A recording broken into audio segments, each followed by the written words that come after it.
E conforme anunciado, já está conosco, conectado aqui na rádio que virou TV, o presidente do PTB, o ex-deputado federal Roberto Jefferson, a quem desde já agradeço a gentileza de conversar conosco aqui na Jovem Pan, em Os Pingos nos Is, deputado. Boa noite. Boa noite a você, Silvio. Boa noite a você. Prazer falar, Jovem Pan.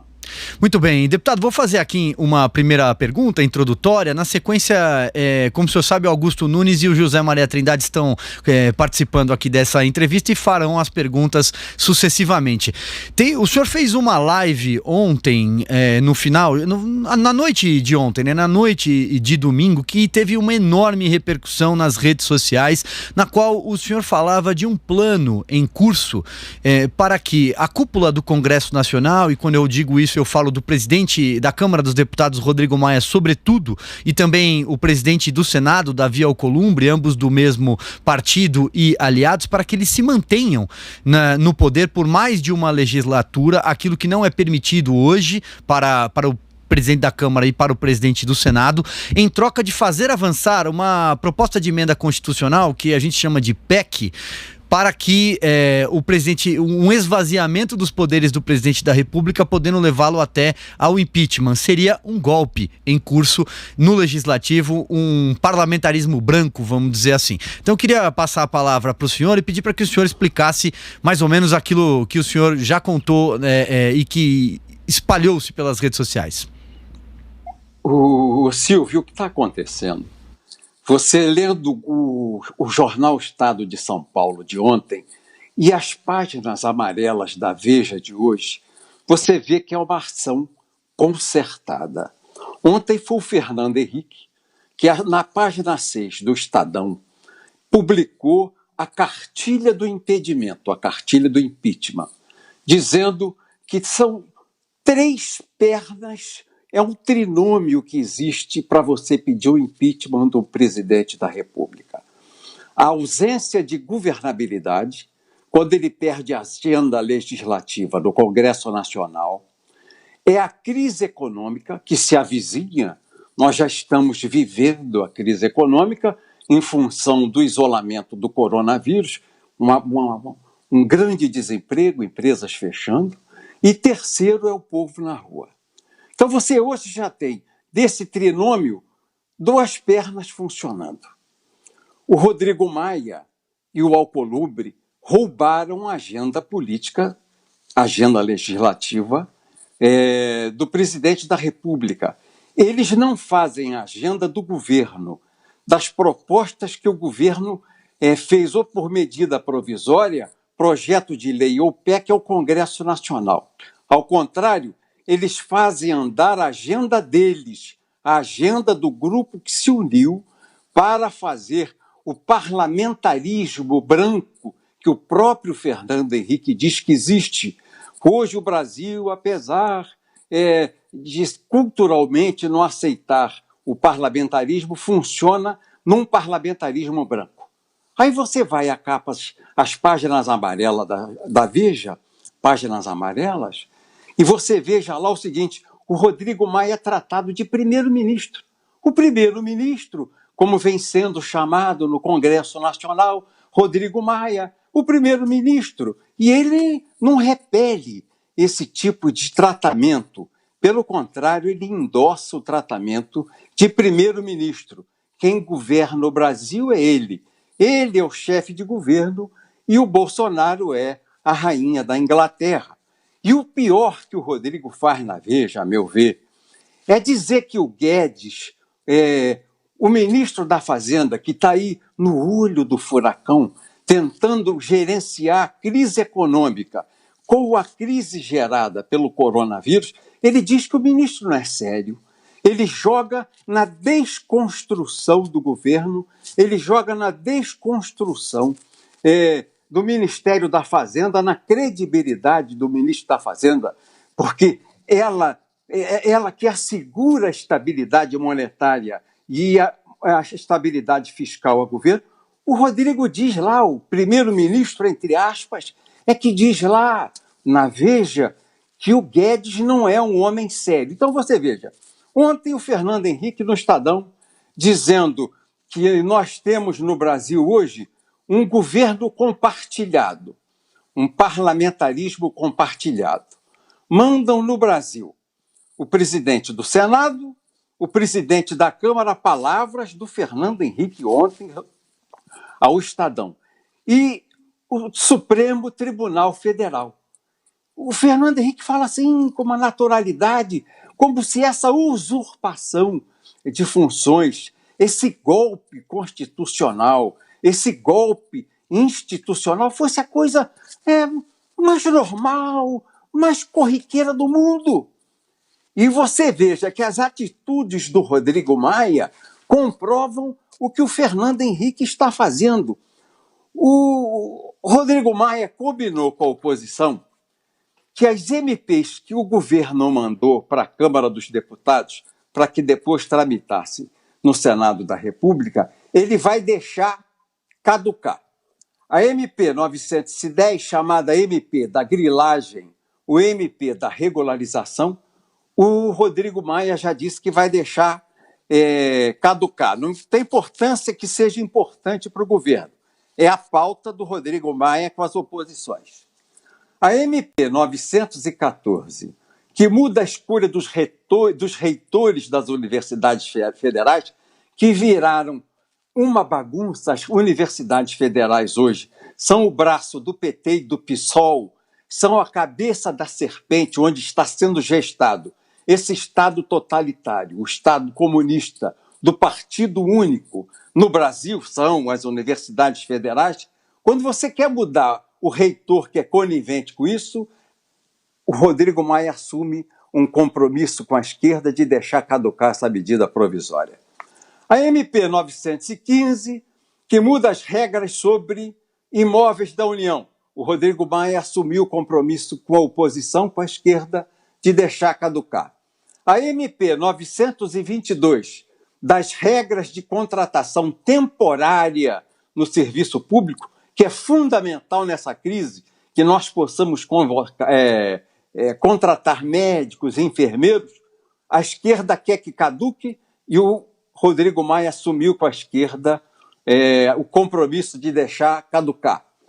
A medida provisória 923, que autoriza o sorteio de prêmios em redes de televisão, o Maia assumiu com a oposição, com a esquerda, o compromisso de deixar caducar. Fora que ele deixou caducar a medida provisória que acabava com a carteirinha de estudante, que é a fonte de receita da União Nacional de Estudantes, que é um grupo da esquerda radical, pertence ao PCdoB, financia a juventude do PCdoB e financia o PCdoB, não colocou adiante o projeto de lei que estendia para 10 anos as carteiras nacionais de habitação. O Rodrigo Maia não deu bola para essa pauta, acha que nem é importante. Ele ainda não está convencido do valor disso. E a pauta que ele quer que vote após o impeachment do presidente, porque há uma troca. Há uma troca no Congresso Nacional de se votar a medida provisória, a PEC, a proposta de emenda à Constituição número 101 de 2003, de autoria do ex-deputado Benedito de Lira, que diz que dentro da mesma legislatura é possível a reeleição do presidente da Câmara e o presidente do Senado. Hoje a Constituição proíbe. E essa PEC começou a andar agora na gestão do Alcolumbre, em especial do Rodrigo Maia na Câmara dos Deputados. Aí vocês me perguntam, por que, Roberto Jefferson? Porque é a troca que está sendo feita. O Rodrigo Maia vai aceitar, a hora que ele entender que o povo está na rua contra o Bolsonaro, porque você já tem o Congresso não respeitando a pauta legislativa, a falta de governabilidade da presidência da República, porque o Congresso está desrespeitando a pauta, a agenda legislativa do Poder Executivo. Você tem a crise econômica que está se aquecendo e se avizinha muito rapidamente com o coronavírus. E eles esperam que muito rapidamente venha o povo na rua, batendo essa panela e pedindo o fim do governo do Bolsonaro para fazer a tramitação do pedido de impeachment que o Rodrigo Maia já encomendou ao presidente da Ordem dos Advogados do Brasil, o doutor Santa Cruz. E o que o Rodrigo Maia leva em troca?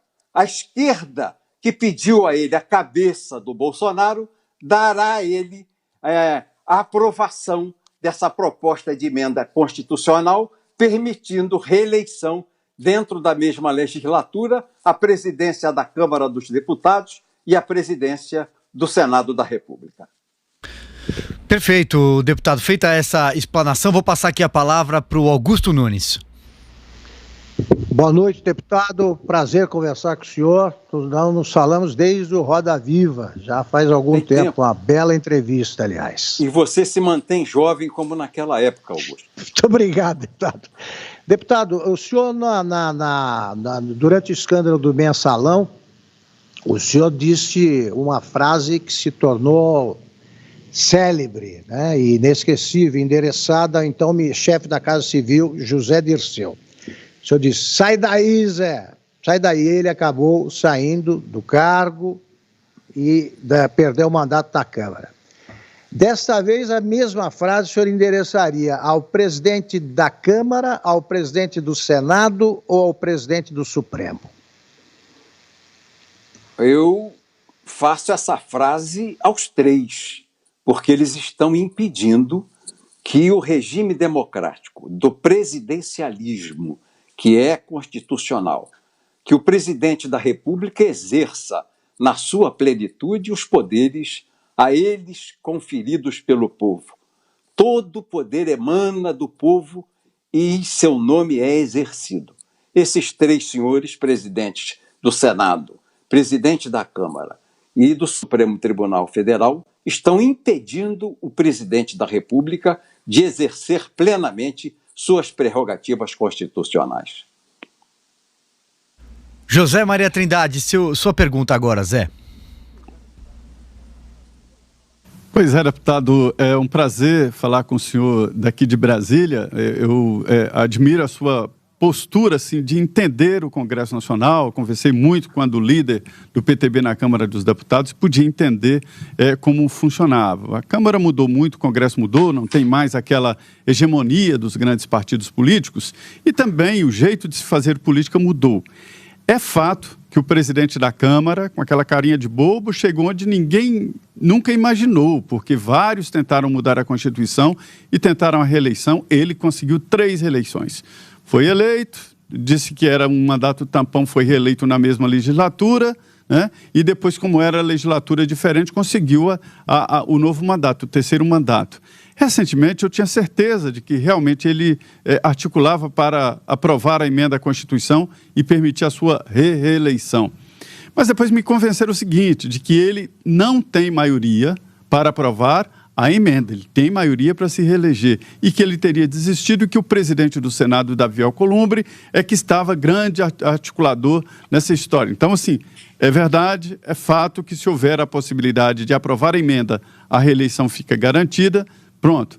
Segundo ponto, é fato que o presidente da Câmara, né, tomou a agenda política. Isso é verdade. E tomou também a agenda do debate nacional. Ele se considera o fiador da democracia no Brasil. Nós aqui, deputado, dissemos sempre nos pingos nos is de que o presidente da Câmara se dá muito mais importância do que realmente ele tem, essa história de primeiro-ministro e tal. Mas vamos colocar aqui as coisas nos seus devidos lugares, os pingos nos is. Não é culpa também do presidente Jair Bolsonaro que deixou o Congresso muito solto, não? Aquela votação onde o presidente teve 400 votos contra na ajuda aos estados, para mim, foi definitiva de que havia e há uma falha muito grande na articulação política. Não seria exatamente isso, não? Não é só articulação política, ô Zé Maria. Você repare bem, se uniram no centro-direita e direita, o DEM e o PSDB. Eles estão unidos. E você tem por trás, dando sustentação a esse movimento, os partidos de esquerda. Quem são as figuras de proa desse processo de desestabilização do presidente Jair Bolsonaro? O Fernando Henrique Cardoso, o Rodrigo Maia, o Alcolumbre, o governador Dória em São Paulo, o Witzel no Rio de Janeiro e o ex-ministro Mandetta com o Caiado que o apoiava no DEM. Mas a grande responsabilidade dessa montagem foi um erro grave do Onyx Lorenzoni. Ele não podia dar aos pulmões da democracia, que são o Senado e a Câmara dos Deputados, ao mesmo partido para governar o Congresso Nacional. Ele pega um senador do DEM e articula para que ele seja o presidente do Senado. Apoia um deputado federal do DEM para ser o presidente da Câmara. E hoje, quem conspira contra o presidente da República é o DEM, juntamente com o PSDB. Por quê? Eles viram que o Bolsonaro fez uma varredura nos seus eleitores. O eleitor do Bolsonaro é um eleitor de centro-direita e de direita. Ele entrou na horta, ele entrou no quintal do DEM e entrou no quintal dos tucanos. E fez um tsunami, passou a foice, jogou todo mundo embaixo. O que eles fizeram? Eles precisam afastar, de qualquer maneira, o Bolsonaro para tentar recuperar o seu eleitor. Esse é um dos motivos dessa conspiração aberta contra o presidente Bolsonaro. E que tem reagido porque ele sabe, se ele não tem bases políticas no Congresso Nacional, não pode abrir mão do povo na rua, que é o seu braço forte, que é a sua mão forte, que é o seu braço direito, que é o seu esteio. O povo da rua é o esteio do Bolsonaro. Não pediram ainda o impeachment do presidente Bolsonaro porque temem, sujam na roupa, borram na calça esses homens que estão tramando o impeachment de um presidente constitucionalmente e legalmente eleito para presidir a República do Brasil. Deputado, deixa eu pegar aqui um trecho, uma expressão que o senhor acabou de utilizar em relação ao Congresso Nacional para fazer o meu questionamento. O senhor já viu praticamente de tudo em Brasília, mais de 2 décadas como parlamentar, salvo engano, 23 para 24 anos. 23 anos, 6 mandatos. Acertei, 23 anos. E o senhor viu todo tipo de falcatrua naquele carpete verde, naquele carpete azul, não à toa o senhor denunciou o mensalão do PT e dos seus satélites, então o senhor sabe muito bem como é que funciona o chamado toma lá da cá dentro do Congresso Nacional. O senhor acha, até que ponto o senhor acha que, para além das questões da personalidade do presidente, da personalidade de alguns ministros, mas sim, não se trata de um desaparelhamento vertical dos ministérios que até ontem e governos passados eram comandados por parlamentares e hoje são comandados por quadros mais técnicos, alguns militares, esse desaparelhamento vertical, não se tem mais lá o DENIT no Estado, não se tem mais a autarquia X, os deputados perderam essa moeda, essa barganha, vamos dizer assim, o toma lá da cá. E não é de se estranhar isso, ô Silvio, porque o presidente Bolsonaro, ele ganhou a eleição dizendo justamente isso, que ele não faria o governo de coalizão.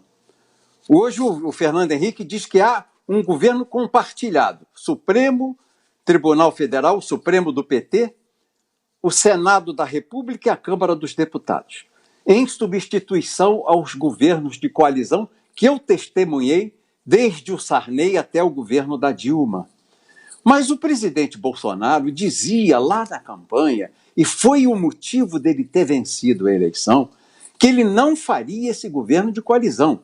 Porque a coalizão é o toma lá da cá. E o toma lá da cá é igual à corrupção. E o Congresso Nacional aguentou bem esse primeiro ano. A maioria dos deputados, porque não são todos. E a maioria dos senadores, porque não a totalidade. Então eles resistiram bem o primeiro ano. Mas a corrupção é igual cocaína. O que está abalando o ânimo de muitos senadores e de muitos deputados é a crise de abstinência. E a crise de abstinência leva à loucura. A gente vê no noticiário que há filhos que matam os pais, que roubam a casa, que estrangulam as avós, que assaltam na rua para comprar droga para cheirar. E a crise de abstinência tem levado a essa conspiração louca de impedir o governo honrado, honesto, do presidente Bolsonaro, para todo mundo voltar a cheirar a verdinha, a cocaína em dólar, que viciou por muitas décadas o poder político no Brasil. Augusto Nunes, volto com você. Deputado, se o senhor estivesse no lugar do presidente Bolsonaro e fosse possível voltar no tempo, que erro que é cometido por ele o senhor não teria cometido? Eu penso que o presidente Bolsonaro tem que superar um grave erro retórico, de oratória. O Augusto, quando eu comecei na advocacia criminal, no Tribunal do Júri do Rio de Janeiro, como estagiário da Defensoria Pública, eu tinha, assim, resultados muito desfavoráveis. Eu estudava o processo, eu era bom no discurso, mas eu não conseguia resultados favoráveis no júri. E uma vez um promotor já falecido, meu irmão Leôncio de Aguiar Vasconcelos, disse assim a mim: "Ô Roberto, você peca pela ironia. Você devia procurar a professora Maria da Glória Boit-Miller, no Rio, e trabalhar isso e parar de colocar a ironia, porque a ironia é uma faca de dois gumes. Ela fere o alvo e fere quem atira a faca." Aí eu fui a ela e treinei de parar, e parei com a ironia no meu discurso ou na minha retórica.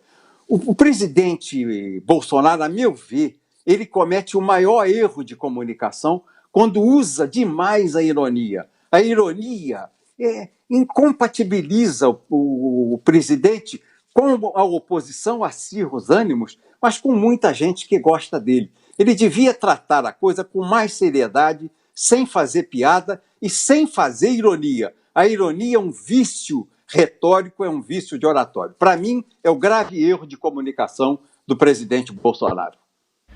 Zé Maria Trindade, agora você. Ô, deputado, voltando exatamente a essa fala do senhor, que deu uma grande repercussão nacional, né, da história de implantar o parlamentarismo, a força, e de uma tentativa de ganhar o poder para o presidente da Câmara. Primeiro, é preciso dizer que existe o Hamilton Mourão. Se houver a cassação do presidente Jair Bolsonaro, Hamilton Mourão assume a presidência. E, para mim, é um dos grandes entraves aí de qualquer tentativa de um impeachment do presidente Jair Bolsonaro, sem contar o apoio que ele tem, o apoio popular, que é evidente, né? E ele não está cometendo nada de errado até agora. Mas eu quero dizer o seguinte, diante desta constatação, e outra coisa constitucional, não se pode colocar o parlamentarismo, o presidente Jair Bolsonaro foi eleito pelo voto direto para ser presidente num regime presidencialista, né? Isso aí não impediria esse movimento da Câmara dos Deputados, esse golpe constitucional, como o senhor diz? Ô Zé Maria, quando o Congresso rouba a agenda, não vota as medidas provisórias propostas pelo presidente, nem os projetos de lei do presidente, ele está fazendo o governo paralelo. Tanto que o Rodrigo Maia é chamado no Congresso de primeiro-ministro e a Veja o saúda festivamente essa semana em suas páginas amarelas, chamando ele de primeiro-ministro. Porque o comando da pauta da agenda política, que é legislativa, está dentro do Congresso Nacional. Você quer ver uma coisa grave? Essa liberação de 100 bilhões de reais aí, que foi injetada, como você disse, no sangue, lá na base, nos prefeitos e nos governadores, de uma verba para indenizar, uma verba de ressarcimento do Covid, da doença Covid-19. Foram votados 100 bilhões de socorro aos governadores de estado e aos prefeitos. Todos eles decretaram o estado de calamidade pública. Eles recebem essa dinheirama dos cofres públicos, isso montado dentro do Congresso Nacional, porque o Guedes, a quem o presidente da Câmara, o Rodrigo Maia, tem chamado de não sério, dizendo que o ministro da Fazenda não é sério, o Guedes disse a ele: você não pode colocar esse custo no Tesouro Nacional sem contrapartida dos estados e municípios, no seu ICS, no seu ICMS, nós não suportamos no Tesouro dar 100 bilhões de custeio aos governadores e prefeitos em nome do coronavírus. Você não pode fazer isso. O Rodrigo fez numa aliança golpista com os governadores. Esse dinheiro ele vai ser liberado depois que transitar no Senado, lá para final de maio, junho. Ele não é um dinheiro para o coronavírus, porque o decreto de calamidade pública isenta o governador, isenta o prefeito de fazer licitação pública. Isso é dinheiro de eleição, isso é fundo eleitoral, isso é para financiar campanha em Caixa 2 para prefeito que está no governo e governador, apoiando os seus prefeitos escolhidos a voltar ao governo nos seus municípios. Você vai ver, e eu não sou aqui nenhum profeta, não, mas é nítido aos olhos de quem faz política que vai ser um escândalo após a eleição e o Brasil, o Ministério Público, a Polícia Federal vai ter que investigar um novo escândalo enorme, o Covidão, o Covidão-19, porque a verba vai ser desviada para a eleição, porque toda essa dinheirama é transferida sem fiscalização e sequer sem uma licitação pública. Isso é gravíssimo. E o Rodrigo fez contra o pedido que foi feito a ele do ministro da Fazenda, a quem ele irresponsavelmente chama na entrevista nas páginas amarelas da revista Veja, que eu li hoje, de homem que não é sério, que não merece crédito. Muito grave, é muito grave. Agora, deputado, só para estender um pouco essa sua última fala, que é muito importante, né? Quando o senhor fala até na figura do Covidão, vamos dizer assim. E a gente sabe muito bem o que acontece com o dinheiro público quando chega lá na ponta, lá na ponta dos prefeitos e como é efetuada essa liberação.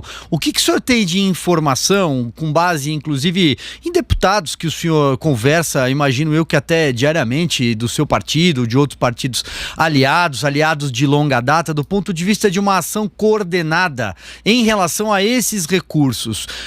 Dentro do Congresso Nacional, Rodrigo Maia, ou na figura de alguns líderes, teriam conversado sobre a destinação desses recursos, especificamente?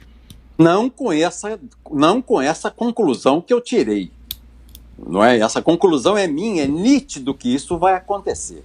E o exemplo que isso vai acontecer é o governo do estado do Rio de Janeiro. O governador Witzel, que foi eleito na carona do Bolsonaro, porque ninguém sabe quem é Witzel, o capixaba que veio lá do Espírito Santo, de repente deixa a toga, era juiz federal, se candidata no palanque do Bolsonaro, com as bênçãos da monstruosa liderança e prestígio do Bolsonaro. Hoje faz um governo que já está sendo denunciado pela imprensa, não apenas a mídia social, de extremamente corrupto. As licitações que foram abandonadas porque, em função dos decretos de calamidade pública, não tem licitação, as compras de material até para combate, de defesa do profissional de saúde, máscara, equipamento para o profissional de saúde trabalhar, e aparelho de tubo de respiração, você já tem acusações que pagam 3 vezes mais que o preço de mercado. A corrupção campeia. E no meio político aqui do Rio de Janeiro, e eu estou falando aqui do estado do Rio de Janeiro, estou na cidade de Comendador Levi Gasparian, onde resido no interior do estado, os políticos já dizem aqui, e os empresários já falam, que saudade do Sérgio Cabral. Você imagina uma coisa dessa, Zé Maria? Você imagina Silvio? Você imagina isso, Augusto Nunes? Que saudade do Sérgio Cabral. Na época dele, todo mundo sabia quanto era e para quem era. Hoje, morde de mamando a caducando. E as coisas estão num preço que nem Deus acredita. Então, pelo exemplo que nós estamos ouvindo do governo Witzel aqui no Rio de Janeiro, eu posso imaginar o que será a bagunça com esses 100 bilhões de reais colocados sem licitação, sem controle, nas contas daqueles prefeitos que vão à reeleição, hoje, nesse momento do coronavírus, todos decretando estado de calamidade e abrindo mão da licitação. Muito bem, Augusto, vamos lá, próxima pergunta. E decretam estado de calamidade baseados em números sobre coronavírus que eles inflam. Prefeitos, governadores estão fazendo isso. Concordo inteiramente infelizmente, com a sua previsão. O deputado disse que vai haver o Covidão. Já está havendo, como mostram as suspeitas muito bem fundamentadas, aí em provas, evidências, de que houve desvio de dinheiro favorecendo benfeitores políticos ou eleitorais, aí no caso da construção de hospitais de emergência no Rio, em outros estados, no interior com compra, o dinheiro que foi para compra de material, né, para ser usado, hospitalar, já foi desviado por prefeitos foram caçados agora, já está acontecendo. Acho que o senhor desenhou um cenário que eu acho muito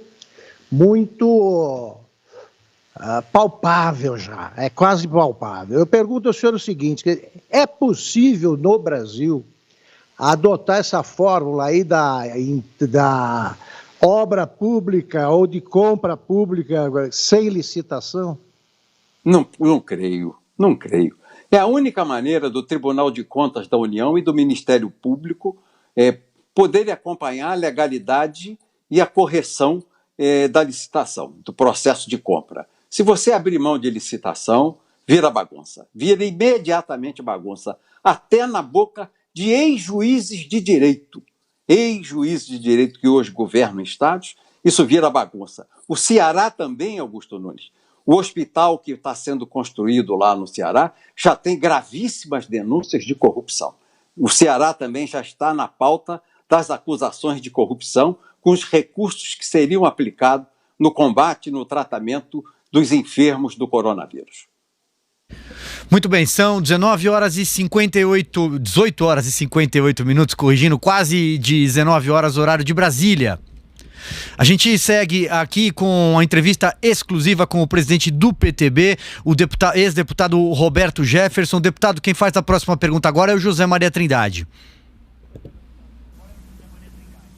Pois é, deputado, eu me lembro aqui que nós falamos várias vezes, eu cheguei a dizer que há, sim, uma síndrome de abstinência no Congresso Nacional. Cheguei a ironizar de que alguns deputados ficavam sentados na Praça dos Três Poderes, olhando para o Palácio do Planalto e morrendo de chorar com saudades daqueles tempos, né? E o presidente cortou esses caminhos para o Palácio do Planalto. E, recentemente, me disseram, nós dissemos aqui, e vários deputados informaram no Congresso Nacional de que Henrique Mandetta tinha uma base muito forte no Congresso Nacional, porque ali tinha caminho de indicação. O deputado Idon Rocha, do MDB do Maranhão, mostrou que lá, por exemplo, as indicações para o SUS e para a saúde indígena eram indicações políticas. E pelo Brasil inteiro, superintendências, representantes do SUS, todas indicações políticas de Henrique Mandetta. Quer dizer, a força dele estava aí e é por isso que muitos choram a saída do Mandetta do Ministério da Saúde? Sem dúvida. Inclusive, há uma cooptação do prefeito de Imperatriz, no Maranhão. Ele cooptou esse prefeito para o DEM e liberou 45 milhões de reais para a saúde, para que esse prefeito pudesse assinar a ficha do Partido Democrata, e as denúncias já explodem no estado de Maranhão que esse recurso está sendo usado de maneira irregular, fazendo caixa 2 e patrocinando corrupção. Essa denúncia já está nos jornais do Maranhão. Perfeito. Deputado, mais uma questão, só quando o senhor fala sobre os governadores, né?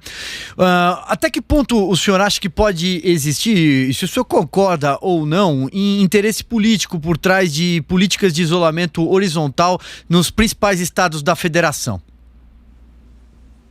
É uma queda de braço com o presidente Bolsonaro. Ele adotou, no início do seu governo, né, da crise do coronavírus, ele adotou um discurso do Trump, não é, de fazer o isolamento vertical. Tirar de circulação, botar em casa os velhos com mais de 60 anos e as pessoas que tinham comorbidades, não é? A pressão alta, diabetes, fumantes, pessoas que, como eu, tiveram graves problemas de saúde, tiveram que fazer quimioterapia, radioterapia, todos que têm imunidade baixa.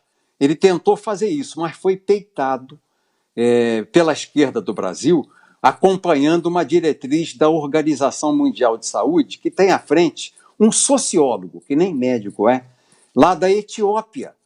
E a Organização Mundial de Saúde, todos nós sabemos, que é um braço do Partido Comunista Chinês. Faz o que a China quer tanto, que encobriu a gravidade do coronavírus na China e enganou os governadores do Brasil no carnaval, porque Perfeito. Deputado, desculpe interrompê-lo aqui. Desculpe interrompê-lo, mas estamos conectando toda a rede Jovem Pan News e também as suas afiliadas. Eu peço então para que o senhor conclua e peço desculpa por ter interrompido sua resposta. 3 de fevereiro decretou estado de emergência na saúde. Os governadores do Rio e de São Paulo peitaram, fizeram o carnaval. E o próprio médico da Globo, doutor Drauzio Varela, disse que ali foi o momento de maior transmissão do coronavírus, foi a festa irresponsável patrocinada no Carnaval no Rio de Janeiro, em São Paulo. E me despeço de vocês, então, pedindo desculpa de ter me alongado. Não, deputado, o senhor pode continuar. Aliás, gostaríamos aqui, pelo menos mais uma rodada de questionamento, se o senhor puder continuar conosco. Não, eu entendi que você ia entrar numa nova rede que eu ia sair. Não, foi só... Desculpa. Foi só um ajuste aqui para todas as nossas afiliadas na rede Jovem Pan News, mas continuamos aqui perfeitamente. Augusto Nunes faz a próxima pergunta, por favor. Deputado, o senhor conhece como poucos ou como ninguém o mapa da Câmara. Que tipo de atalho o deputado Rodrigo Maia vai percorrer para tentar conseguir se manter na presidência da Câmara? Não, se manter na presidência da Câmara, ele se mantém até o final desse ano. Até reeleger, a reeleição, que é porque hoje ele não pode... Até o final do mandato ele se mantém. Não pode tentar. Ainda mais cumprindo a agenda da vontade dele e acertando com os partidos de oposição, como ele vem acertando com os partidos de oposição. Você não tem um partido hoje que seja o partido do presidente Bolsonaro. Houve aquela crise de início de governo, em função aí de um desentendimento do presidente Bolsonaro e o presidente do partido pelo qual ele concorreu às eleições, e você não tem mais o PSL organizado. Então a resistência ao Rodrigo Maia no parlamento é pequeno. É um pequeno grupo de deputados que fazem resistência a ele. Ele vai levar o mandato dele até o dia 31 de janeiro. 1º de fevereiro ele vai passar a cadeira de presidente. Do ano que vem, de 2021. Zé Maria Trindade, vai você.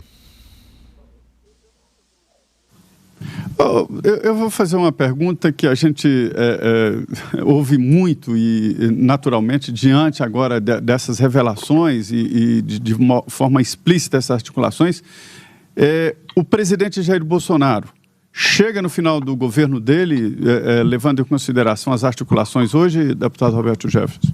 Eu penso que chega. Você tem um ícone na esquerda que é o Lula.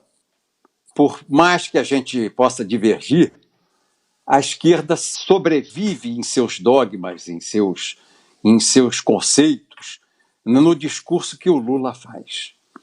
E nós, que somos centro, centro-direita e direita, temos no presidente Bolsonaro o alicerce do nosso sentimento, do nosso pensamento, dos nossos ideais. Nós que repelimos o comunismo, esse comunismo capitalista da China, não é? O partido único, a tirania, a destruição da liberdade, a destruição da família como célula máter da construção do Estado. Não é o Estado que constrói a família, é a família que constrói o Estado. E o Estado tem que preservar a família, porque esse é o desiderato de Deus. Quem crê em Deus, quem crê na cultura cristã, quem crê na família, quem crê na liberdade, quem crê na justiça, na esperança, apoia o governo Bolsonaro. Nós cansamos de ver aí a tentativa de novelas e o próprio Ministério de Educação, dominado por homens adeptos do comunismo, do gramscismo, dessa nova ordem mundial, e do PT, do PSOL, levarem cartilhas para erotizar os nossos pequeninos na escola, numa tentativa de demolir a autoridade do pai. A tentativa que houve nas novelas da Globo de apassivar os homens, de virilizar as mulheres, de transformar o Brasil numa grande Sodoma e Gomorra, e nós todos nos unimos em fé, em credos e convicções que recebemos de nossos antepassados para repelir essas tentativas de destruir a herança cultural judaico-cristã que todos nós recebemos de nossos pais, de nossos avós, de nossos bisavós, dos fundadores da pátria do Brasil. Então, esses homens que vinham tentando apassivar a reação masculina e apassivar a reação do povo, controlar os frágeis, perderam a eleição. E o símbolo, quem sintetizou, quem encarnou, quem vestiu essa armadura e essa bandeira, quem empunhou essa bandeira, quem empunhou esse estandarte foi o presidente Bolsonaro. Foi até esfaqueado em praça pública aqui do lado, na cidade vizinha de Juiz de Fora. E nós precisamos que ele permaneça vivo, para que vivos permaneçam os nossos sonhos, vivos permaneçam os nossos ideais, permaneçam os nossos legados recebidos de nossos pais, de nossos avós, de nossos bisavós, de nossos antepassados. É o que o presidente Bolsonaro tem feito. Por isso ele encarna esse sentimento que nos faz até ir para o meio da rua. Eu já estou desenferrujando o meu revólver, limpando as raias do seu cano, porque ele está muito tempo parado.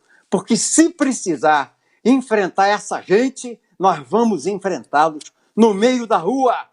Nós vamos enfrentar essa gente, os mortadela, que são metidos a arrostar violência, os black bloc, que são metidos a arrostar violência, eles vão encontrar uma muralha. Gente disposta a fazer o que eles fazem para intimidar os valores que nós temos na sociedade democrática. Deputado, deixa eu fazer aqui uma pergunta. O senhor tem como característica, desde que eu o conheço como deputado, sempre responder com muita sinceridade. Aliás, é um brilhante orador também, sempre foi. Desde que o senhor saiu do Congresso Nacional, naquele congresso que ficou marcado por ser o congresso mensaleiro, o congresso do mensalão, me lembro do senhor falando no Conselho de Ética ou em CPIs, olha, chegavam malas de dinheiro aqui, pelos corredores e por aí vai. Desde esse momento, houve mudança de presidente, houve mudança dos próprios congressistas, uma presidente caiu, e especialmente na última eleição, os congressistas, deputados principalmente, foram eleitos sob o signo da renovação. O que mudou do Congresso hoje que o senhor denuncia um golpe em curso, que o senhor aponta um toma lá da cá, o covidão? Tenho certeza que essa expressão dada nessa entrevista hoje vai ficar cunhada como outras. O que mudou desse Congresso que o senhor via lá atrás e denunciou lá atrás para esse Congresso de agora? Tem muito mais anticorpos à corrupção. A doença da corrupção, a corrupção vírus que vivia no Congresso Nacional, recebeu aí uma carga viral, antiviral, de uma vacina de novos deputados que têm esse discurso que eu tenho, que enfrentam a corrupção. Há muitos deputados que estão na tribuna da casa hoje, diferentemente do passado, que havia alguns, hoje há muitos que peitam a corrupção que existe ainda e insiste em ficar em muitos nichos do Congresso Nacional. Ainda existe a velha política que quer voltar. Quando você ouve dizer que querem o impeachment do presidente Bolsonaro, é a velha política, é o toma lá da cá querendo se impor a esses jovens deputados ou a esses jovens valores de parlamentares, de parlamentares no Senado e na Câmara, deputados e deputadas, senadores e senadoras, que venceram as eleições para justamente ajudar o presidente Bolsonaro a limpar do Congresso Nacional esse vírus que contaminava a República Brasileira, que é o vírus da corrupção. Hoje é muito melhor do que no nosso tempo e na nossa época. Augusto. Deputado, o senhor não acha insensato, pelo menos, reivindicar a intervenção militar numa manifestação favorável a um presidente eleito pelo voto popular? Que é insensato, mas o presidente não fez isso. O presidente não falou em AI-5. Não foi o presidente, os seus manifestantes. Né?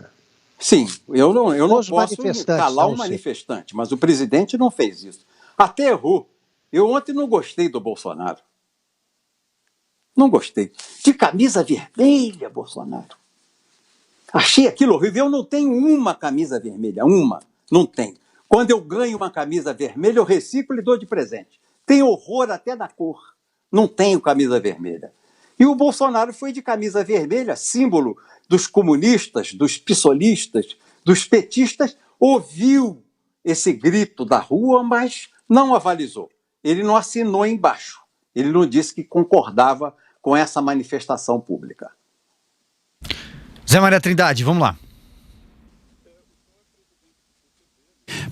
O senhor é presidente do PTB, né, um partido muito importante que tem história no Congresso Nacional, e hoje o número de partidos cresceu muito, né? Nós já temos 35 partidos e outros 70 estão ali para serem criados no Tribunal Superior Eleitoral. Costumo dizer aqui, deputado, que partido político virou um tipo de negócio, né? Virou uma lojinha. Isso atrapalhou ou oxigenou a política? Como é que o senhor vê a atual articulação política diante de tantos partidos políticos, tantos líderes? Atrapalhou muito, Zé Maria. E quem fez isso? De quem é a culpa dessa bagunça, desse caravançará, dessa balbúrdia que há hoje com 33 partidos com representação na Câmara dos Deputados e 70 partidos com pedido de registro no Tribunal Superior Eleitoral? Quem fez isso? Foi o Congresso?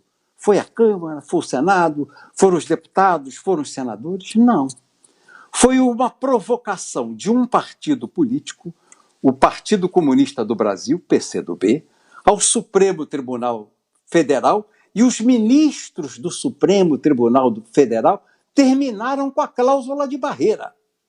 Se houvesse aquela cláusula de barreira em vigor, que o Supremo, se metendo a fazer política, errou, porque quando se mete a fazer política, os ministros do Supremo erram, nós não nos metemos a dar sentença lá na casa deles, mas eles se metem na política a estabelecer regras para o funcionamento político do país. Quando eles fizeram, os ministros do Supremo Tribunal Federal, fizeram esta bobagem de acabar com a cláusula de barreira, de impedir que os partidos existissem, se não atingissem pelo menos 3% em 9 estados da federação, eles permitiram essa desorganização dos partidos e essa bagunça que nós vivemos hoje. Isso é culpa do Supremo Tribunal Federal. São 19 horas e 15 minutos, 7h15, agora horário de Brasília. Deputado, o senhor acabou de dizer que acredita que o presidente Jair Bolsonaro chegará ao final do seu mandato. Porém, o presidente deixou o partido no qual ele foi eleito, o PSL, tenta fundar um novo partido, mas muito provavelmente esse partido não vai ser fundado de uma hora para outra, até porque a gente conhece alguns caminhos da legislação eleitoral e não é tão simples.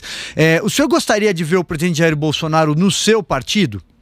E aí eu vou fazer uma segunda pergunta também, aqui já emendando. Se o senhor aceitaria, eventualmente, participar do governo Jair Bolsonaro, o próprio presidente, inclusive, compartilhou uma live do senhor na conta do Twitter.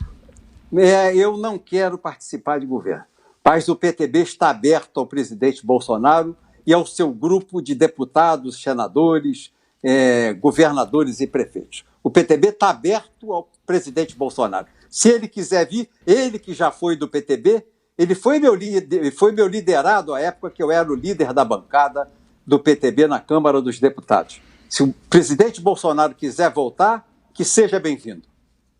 Perfeito. E a minha segunda pergunta, se o senhor participaria eventualmente de um governo dele? O partido participaria com os deputados lá na Câmara dos Deputados, dando sustentação a ele. Participar do governo só em cima de uma plataforma escrita, de objetivos claros, de compromissos políticos publicáveis. Você tem que sentar com transmissão da imprensa ao vivo e discutir compromissos publicáveis. Toma lá da cá, coalizão, em hipótese alguma, eu queria que o meu partido pudesse participar dessa forma. Diga lá, José Maria Trindade. Deputado, o senhor foi condenado no processo mensalão no Supremo Tribunal Federal. Eu costumo dizer que exercer a atividade política naquela época era chafurdar, era jogar com as regras do jogo, senão seria extinto. Tanto é assim que eu considero que a ausência hoje o apagão de líderes políticos se deve exatamente daquela época para cá, a gente viu líderes no Congresso Nacional que, na verdade, não eram líderes políticos, mas financiadores. Tinham um esquema de financiamento de campanha eleitoral e isso aleijou a política, que agora não tem líderes naturais e sim ficaram para trás os líderes que compravam, né?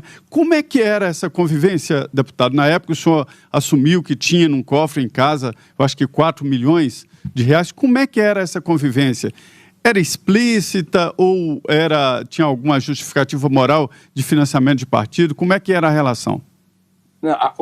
Era financiamento de partido.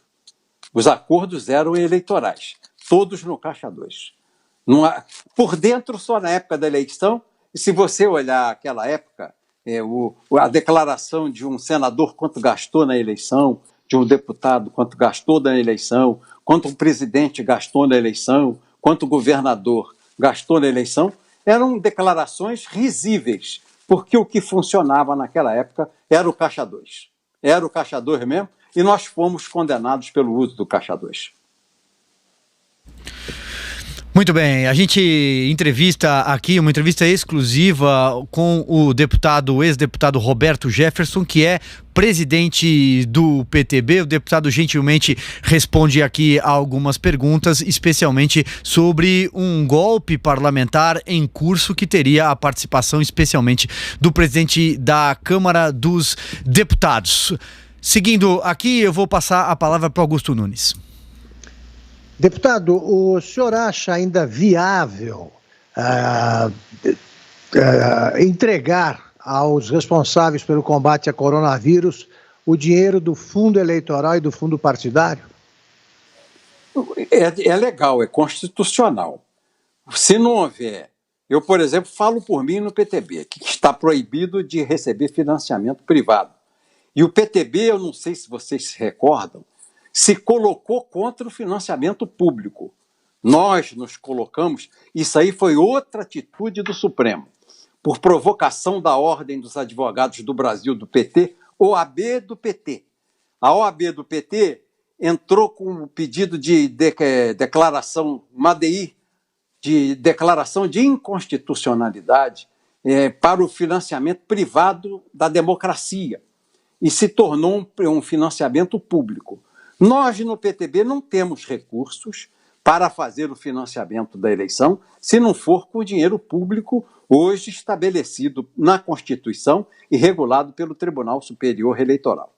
Mas muitos partidos que fizeram esse jogo orçamentário aí, que a gente vê que faz parte do golpe de esvaziar o ministro da Fazenda e esvaziar o presidente da República, terão um Caixa 2 nessa transferência de dinheiro direto para custeio, sem licitação, para seus prefeitos que vêm candidatos à reeleição. Perfeito. Deputado, deixa eu só tocar aqui num ponto. O senhor foi um grande algoz do PT e depois o senhor assistiu toda a derrocada que aconteceu com o PT, com a ex-presidente Dilma Rousseff e também com o ex-presidente Lula. Porém, muito se falou quando ele deixou a carceragem que ele teria um papel nas eleições futuras, de que ele teria um novo papel na política, uma capacidade de reunificar as esquerdas e muito blá blá blá também nesse sentido.